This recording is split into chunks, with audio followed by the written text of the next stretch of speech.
Okay, part two of this series on physical exam. So in this one, we're going to talk about tools that you can use to do physical exam.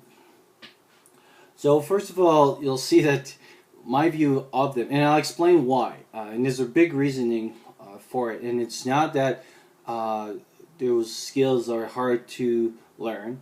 It's not that, and I think I mentioned in a few videos in the past, there's a difference between learning a skills and kind of mastering a skills. And you always have to compare the usefulness of the skills. So for example, it's a little bit like a money. So the skills that I will learn, the return that I would get. So let's think about money. So for example, you're going to, you have to buy a bond or something, or an investment of some sort. And what you're looking for to know, am I going for this one with an investment A or investment B, you're going to look, the money that I'm putting in, how much money do I get back from, right? Well, same things with skills. So the reason some of the skills that to learn about that I will discuss today is that the time, so which is money, so it's just money or time or anything else, or ideas or anything, is an investment. It's just a tool. So it's a way of measuring and comparing something. So the investment of time in their case, and some kind of money as well, but mostly the time that I would spend in the skills, what would be my return from it? And don't forget that learning one skills doesn't mean that that once I've learned it, it's okay, I can put it on the shelves and everything. There's some skills that are kind of like that, but you always have to re-practice those skills.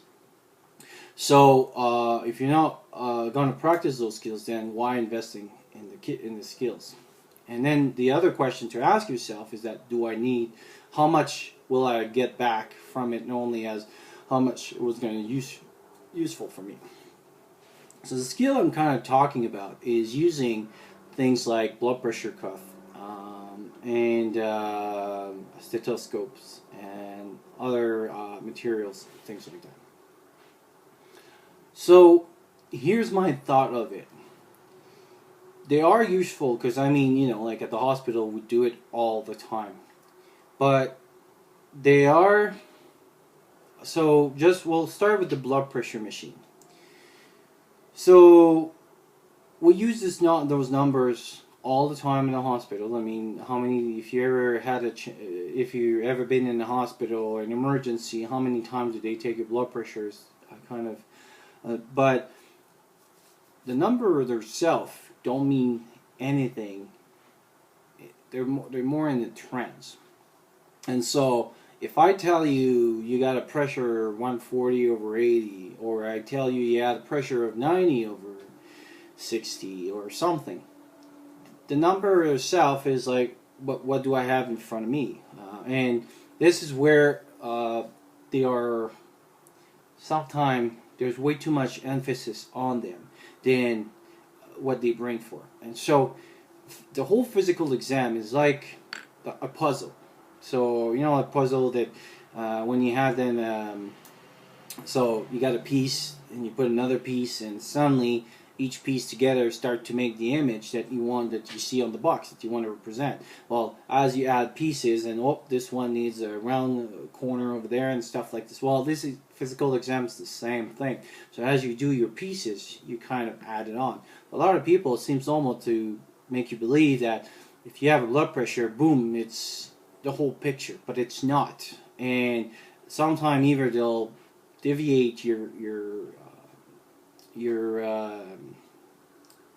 way of thinking from other things. So for example, if I'm anxious or I'm sick, my pressure can be high. It doesn't mean I have high blood pressure. It just means that my pressure is high because I'm sick. So what did the number bring me to my assessment? As you can see, that I'm sick and runny nose and everything like this, nothing. And so we'll talk about blood pressure a little bit more now here. So even from a self-reliance situation, let's say you do have a blood pressure, elevated blood pressure. So let's say we have a pressure for some people that would be elevated above 180 over 110. What are you going to do? Do you have any medication to treat it? Do you really have anything to monitor it? Do we really have anything to monitor and stuff like this? And unless this person has anything to, so chest pain, dizziness or anything, if she would show up in the hospital, we wouldn't do anything for them. We would send them back to their family doctor. You need to have a control of your blood pressure. Blood pressure, as per se, unless we talk about emergency hypertensive crisis, and we'll talk a little bit about this one, is sure you have a high blood pressure, we need to monitor, because the problem is at long term. So it's a little bit like a pipe, right? If I put a lot of pressure on a pipe, at one point this pipe may burst, and this is where they have problem. They may have problem with strokes, most likely, and sometimes a problem with their heart, so they may have heart attacks and things like that. But right now, if they have no symptoms, there's nothing really we can do for them. Then maybe it just tells me there's something else, they're sick, they're anxious, or something like this. To talk about hypertensive crisis, we're talking about blood pressures of the first number, so what we call the systolic, of 220 to 30s, and then the second number, the diastolic, 120s, 140s. So they're a huge number. At that point, when they have this, they have a headache. They have other signs and symptoms.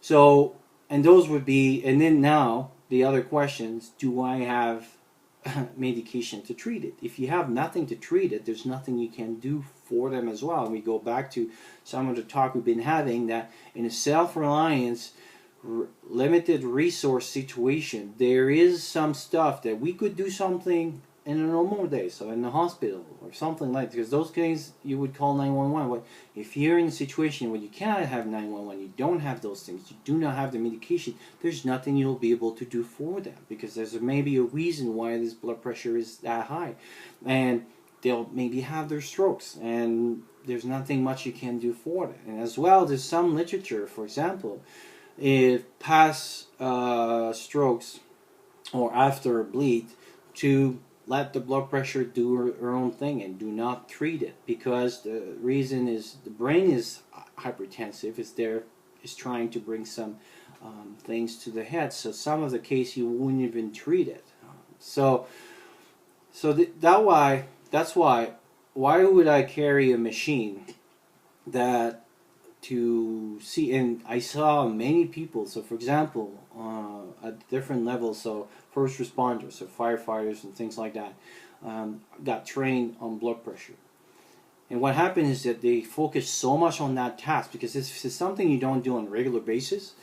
It's something that you will lose. It's easy. I mean, you just have to hear the sounds and everything. But sometimes, the sounds don't sound right, or whoops, this one's blah, or their heart rate is low, so you have to use different techniques to kind of hear it. And so if you don't do it on a regular basis, it doesn't come as quick, especially on the sick patient, that you would kind of see it.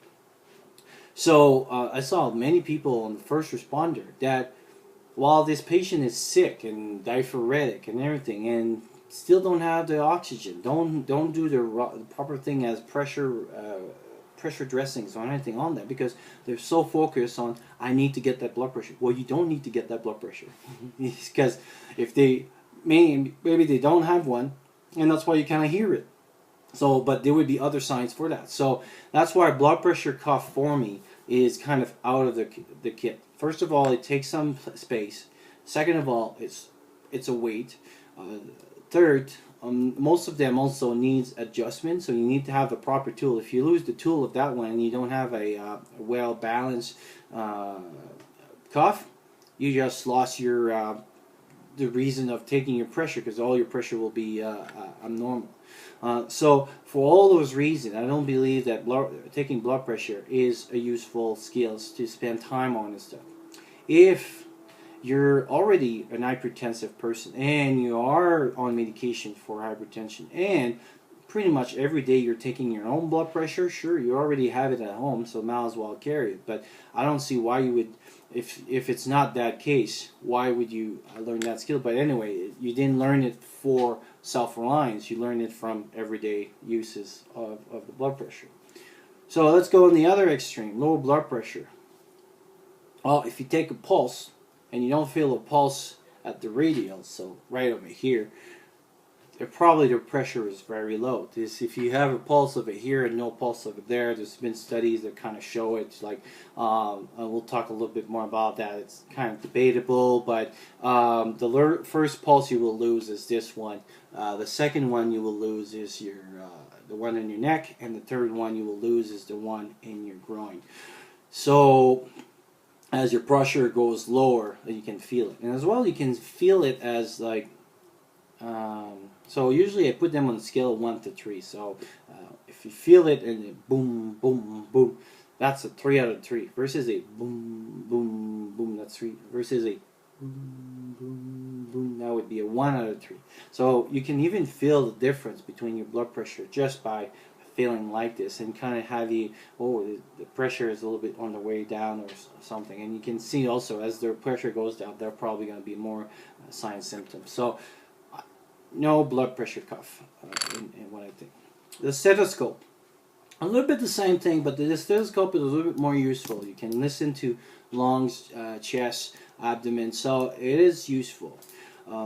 It's a little bit the same thing though. You need to practice all the time for listening to it, especially if, for example, you've listened to heart sounds and things like that. And even sometimes, like now, they're talking about listening to the bowel sounds. Not really useful for many of the condition you have, but I mean for respiratory you can use it. But if you're going to buy a stethoscope, buy a good one. So this one, for example, I think is about $200, but again, I use them every day. So you want to have one that is not too long, and a lot of times the cheap ones, they'll basically go almost up to your knees, and it's mostly the head as well. Is for those plastic cheap ones and stuff. You won't hear a thing with those things. So if you're gonna buy one, doesn't mean that you have to buy a $200 ones, but they're at least like a $60, $70 good stethoscope to put. But again, you're gonna need. That means that you be prepared to put the time to practice of hearing the sounds and everything. Because just meaning that you have a stethoscope in your kit, what's the point? So. But I mean, it does carry. It's not much weight. Has some use to it and things like that. So, yeah. All the other things like ENTs to watch, like ENT for ear, nose, and throat. So stuff to look in the back of the throat, and ears, and the eyes. Unless you're practice and everything with them, kind of would be a waste of time.